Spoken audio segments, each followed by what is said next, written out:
A federal judge sentenced former Alaska Airlines pilot Joseph Emerson to time served plus 3 years supervised release. Emerson pleaded guilty to trying to shut down engines of a plane midair, prompting an in-flight emergency back in 2023. When arrested, Emerson said he had taken mushrooms about 48 hours before the flight and hadn't slept in the same time frame. CBS News digital journalist Amanda Arden has the details. Former Alaska Airlines pilot Joseph Emerson will not spend any additional time behind bars after receiving his sentence for a single count of interfering with flight crew members and attendants. That's something he pleaded guilty to a couple months ago.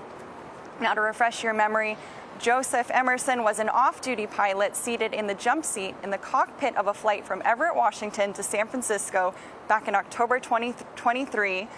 While seated there, Emerson reportedly ripped off his headset, said, "I'm not okay," and reached up to grab the plane's fuel suppression handles, which would have cut off fuel to the plane's jet engines.